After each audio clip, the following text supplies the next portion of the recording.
What if you could type just one word and have all of your keyword research done for you? And I mean everything. You can see the keywords that you should go for. You can see them organized into clusters.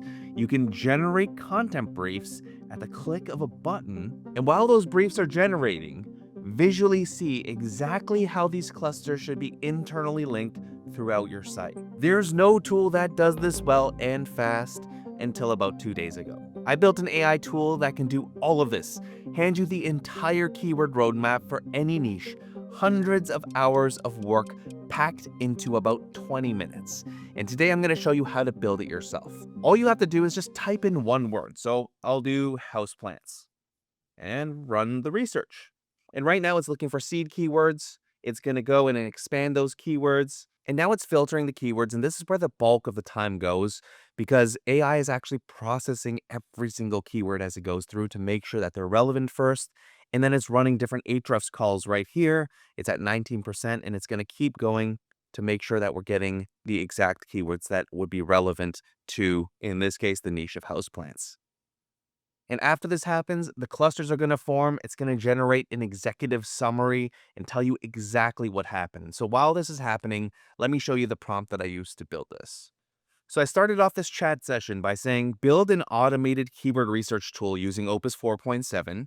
The user inputs a niche, the tool generates seed keywords, clusters them into groups, and produces a comprehensive report with an action plan. In terms of output, all I wanted was keyword clusters with search intent classification, super important, a competitor gap analysis, and a visual map showing internal linking structures between clusters. And this part is usually the part that takes a really long time. So I also said that I'm open to additional suggestions during planning, and that's the only prompt that I used. Now, this tool didn't come from one hero prompt. I spent days fine-tuning this and over $200 in API tokens, which is really small in the grand scheme of things, considering what it's able to do. So rather than just reading my entire Agent A chat to you as a really bad bedtime story, I'm going to highlight some of the biggest problems, and I'll explain exactly how I fix them so you can build it too. If you run into the same problems, some of them you can build it with the exact same specs that I did here. Now, the way that I built this tool is with Agent A, and if you don't know what Agent A is, it's an AI agent with unrestricted access to Ahrefs data, so it can actually pull real SEO, Google, and marketing data, which is obviously super powerful for any marketer. And you'll see why that the unrestricted access part matters so much, especially for things like SERP data as we go through the build. So it starts by asking me where I want this tool to live, and so I wanted it as a console app, and so you can see that I built it here. Um, and we can access this. I can access the keyword research tool just like that.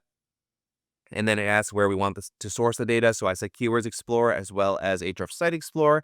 So we can actually find keywords that aren't necessarily so obvious, but competitors are ranking for. Then it asked me about the competitor gap analysis, like how should the competitors be picked? We're basically just taking data from the organic competitors report in Ahrefs. And how big should it be? Not that important. Beyond what you listed, which of these are useful? So it kind of gave me this checklist of different things, and I told it the prioritization score per cluster is important, and the way it's scoring it is based on volume, intent, and difficulty.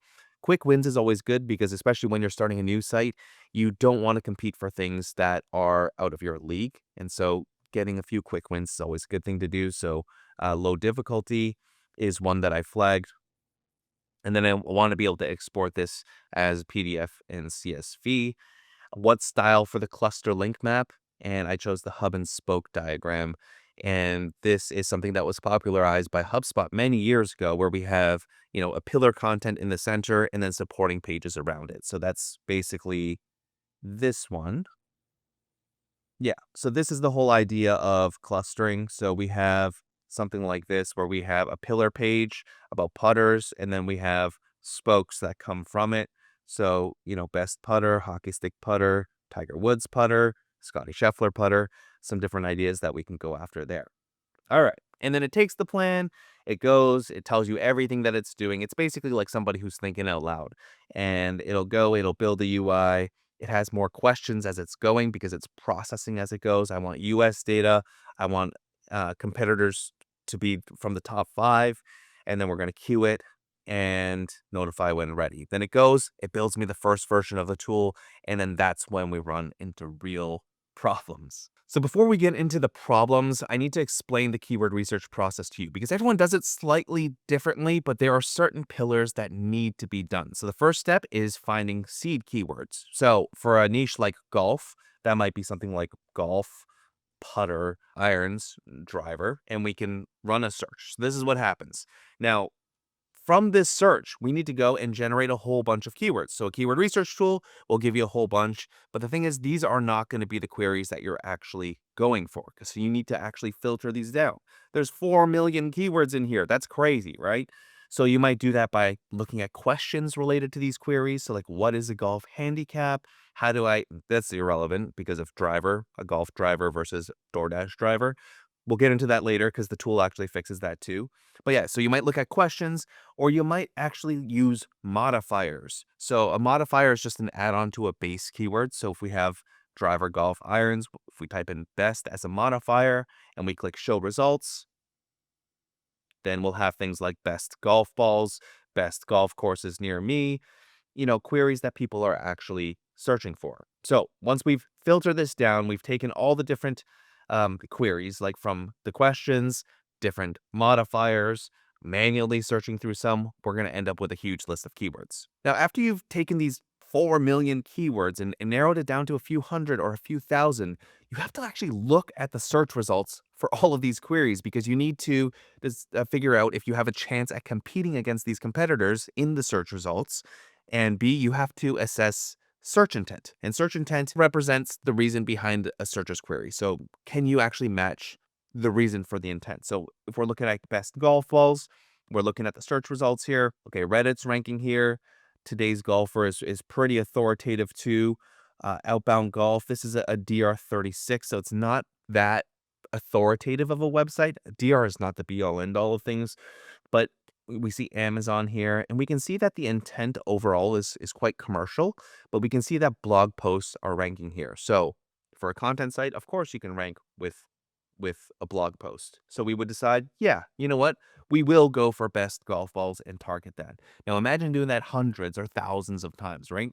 Super long process. And we're not done here. Then you have to figure out how these topics all kind of blend and mesh together. Like which posts should we link to and from? And we create this internal web structure so that search engine crawlers can come and access all those sites easily, understand which ones should be connected to each other. So keyword research is just a much bigger process than just finding keywords.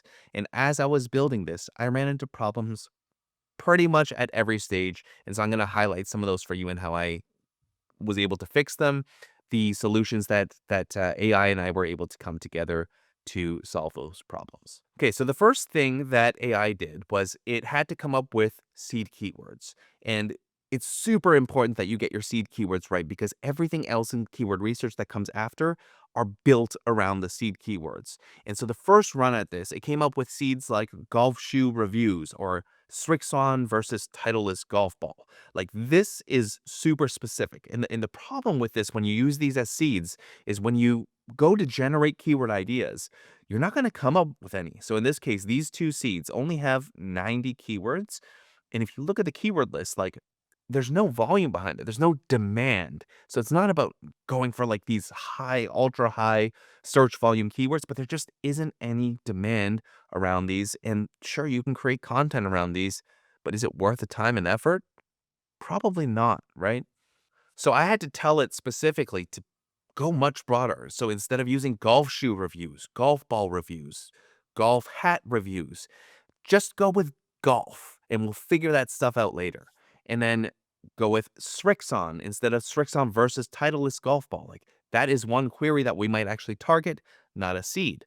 Let's go with Srixon, Titleist, different manufacturers, and then go and expand from there. Now, the problem with this approach, though, is that if you're only going for the usual suspects like golf and putter and putters, everyone else is doing keyword research that same way. And so it's tough to find low-hanging fruit that people aren't necessarily targeting, but there is still a lot of demand around those topics.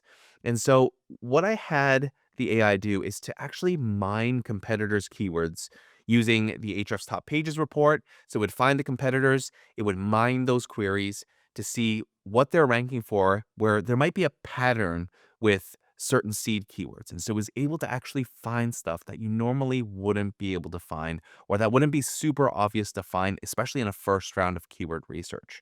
And so Agent A was able to get the seeds down perfectly, and it was able to go through to the next stage. So to show you an example, I'm looking at the cluster right now for golf apparel and shoes, and it was able to group all of this stuff together. So like golf shoes, golf shorts. Why is it telling us to go for the head term? Well, it's because there's a listicle that's ranking there in the top 5, right? So it's actually looking at the search results here, and it's able to determine that. It's able to look at all these different apparel type stuff, all these apparel type queries, best golf sunglasses, and telling us, yeah, this is probably something that you should go for as well. And there's so many different things in here. And obviously, you don't have to create content around every single topic in the cluster, but it's meant to be here where you get everything shortlisted for you.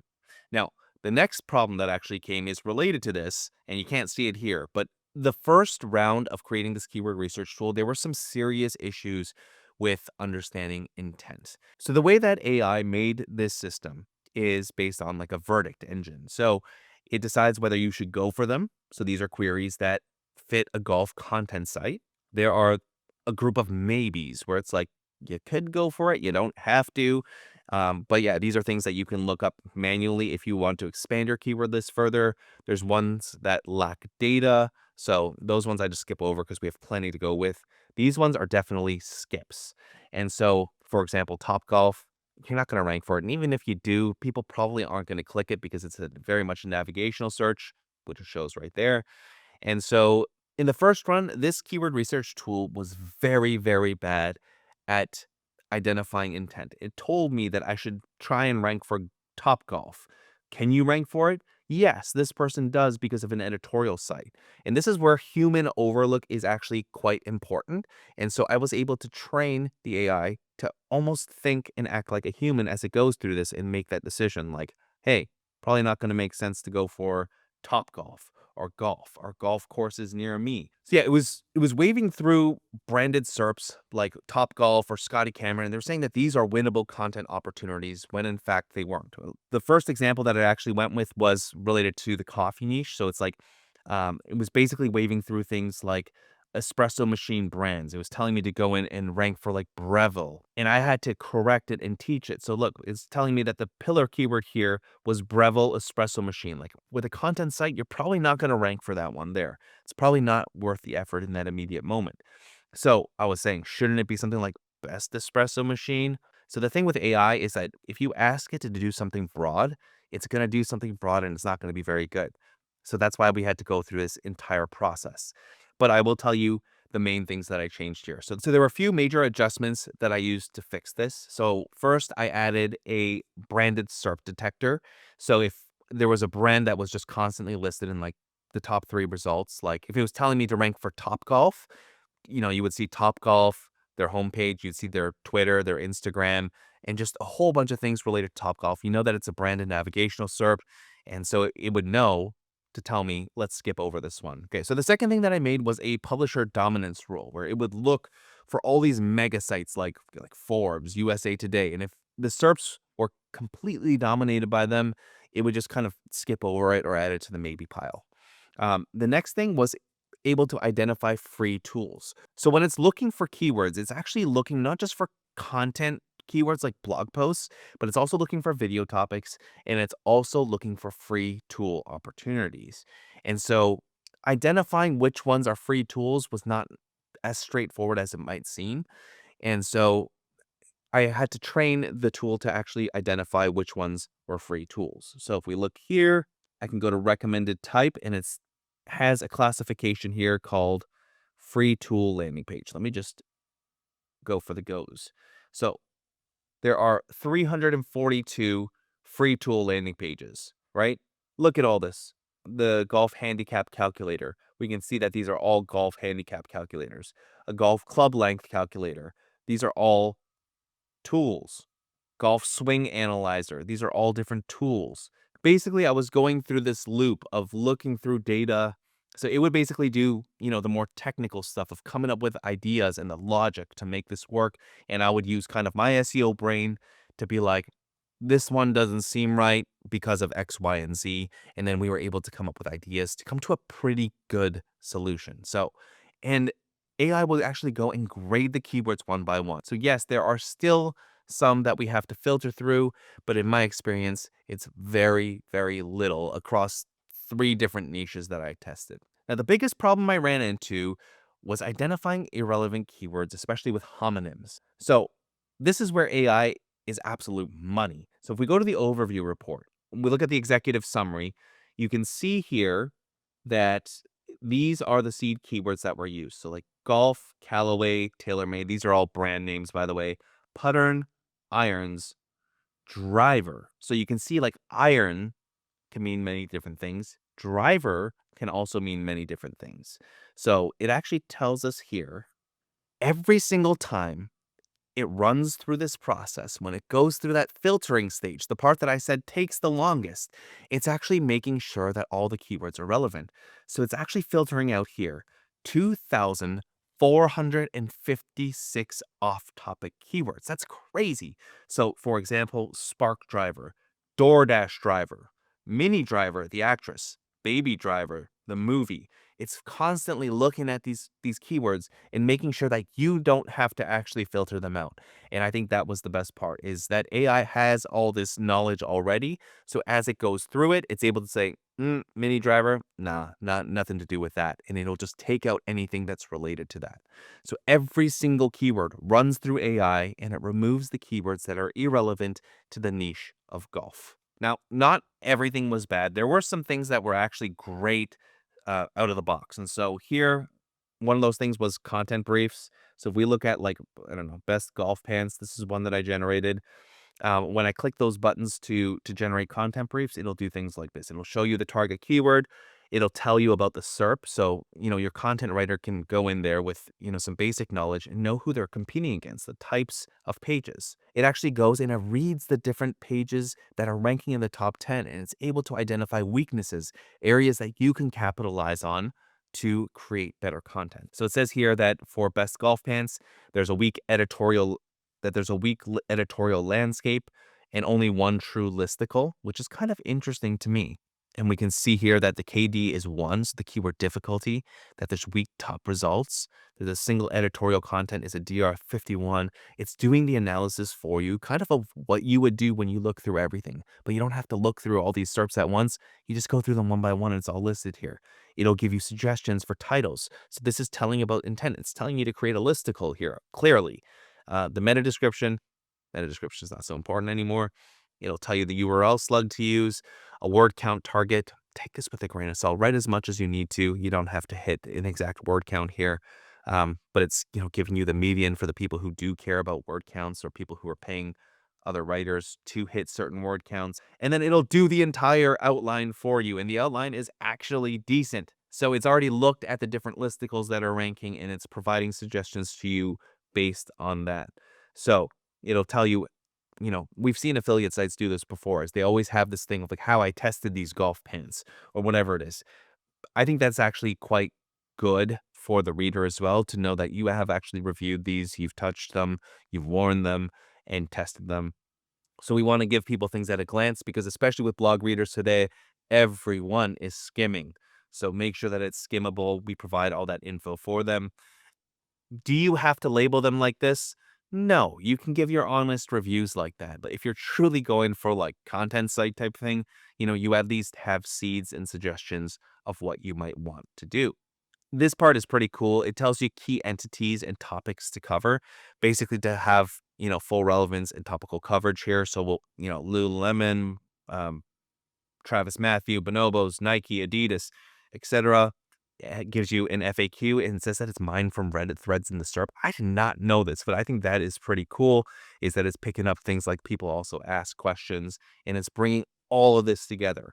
And this is where the money is, right? The internal linking part is it's telling you that from the target page, so the golf apparel shoes, which is the bigger part of the hub, it's telling you to link from that page. It says this is a spoke page. So this is one of those branches, right? it links up to the pillar and across to relevant siblings. So it's telling you to link from this page, tells you the anchor text, it tells you why you should do this. And so all this stuff is super, super important. And I think that, most content tools are missing these kinds of features. Again, you need to have some kind of SEO knowledge to be able to make good decisions in this. Take things with a grain of salt. Now, another thing that it did well out of the box is the hub and spoke map. So right now I'm just looking at, the Go keywords here, and there's a lot of stuff going on here. So let's say that I wanted to just look at the quick wins. Then we can actually see the clusters. So we can see the different pages here.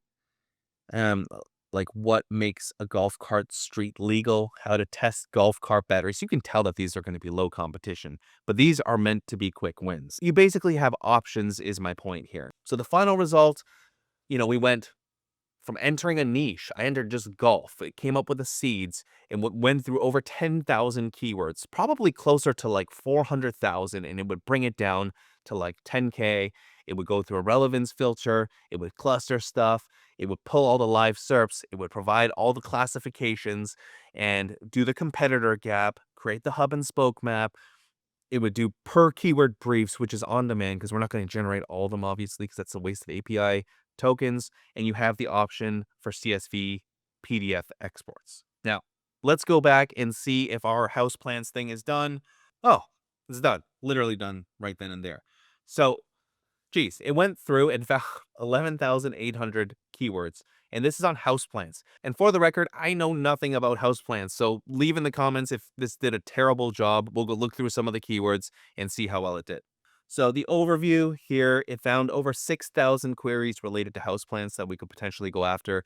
And this is going to be a real test because with houseplants, I would assume that the majority of queries are going to be commercial where, you have to go and there's going to be e-commerce product, category pages, service pages. But yeah, so we can see here, these are the seeds that it came up with, like a Monstera pothos. I don't know how to say that. Orchid, snake plant, peace lily. So it went out and it found the seeds that are like popular houseplants. I don't know about that. I've heard of some of these, but that's it. Top content opportunities, Monstera varieties and care. Okay, that's cool and helpful to know. Share a voice.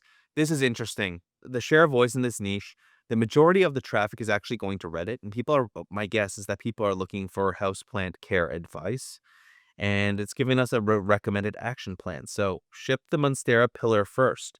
It has the highest opportunity score and supports a deep cluster of variety listicles, care how-tos, and problem-solving guides. Cool. Let's take a look. So we're just looking at Go keywords here, and let's look at the clusters. So it's said to look at the Monstera varieties in care, or Monstera toxic to cats.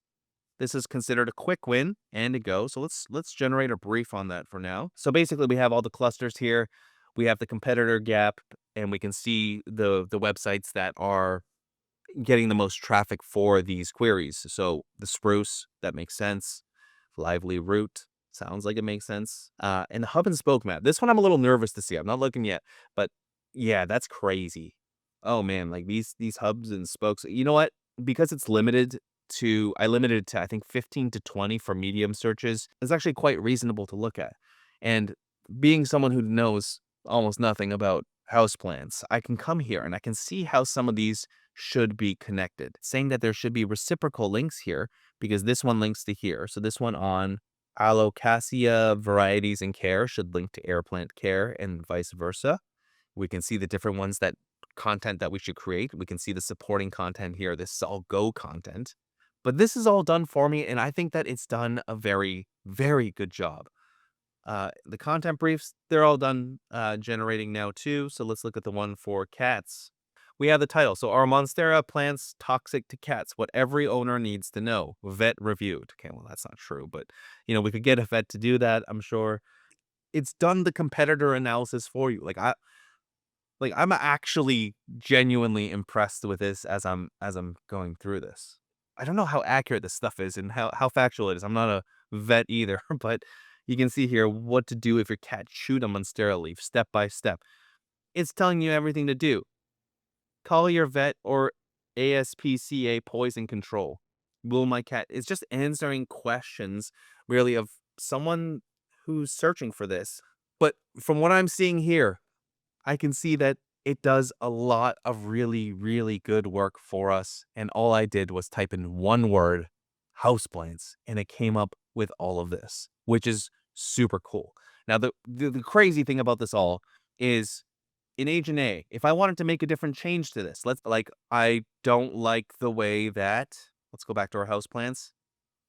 Let's say that I didn't want to have that limit of like 15 to 20 clusters, but I wanted to have as many clusters as needed. It would go and do potentially an infinite number of those, right? The hub and spoke map. Let's say I don't like the colors, or when I click on one of these, let's say I want there to be like a little box that pops up and I can generate the content brief directly from the hub and spoke map. All I have to do is go in here, type that up, enter it, and it'll make those changes. Now, if you want this exact keyword research tool, you can build it yourself using the steps that I walk through. You know how to solve the problems too. Or if you've got an Agent A workspace, you can one-click install it from the App Store. Technically, two clicks, uh, and have it installed directly into your workspace. And if there's anything that you want me to build for you, tell me in the comments below.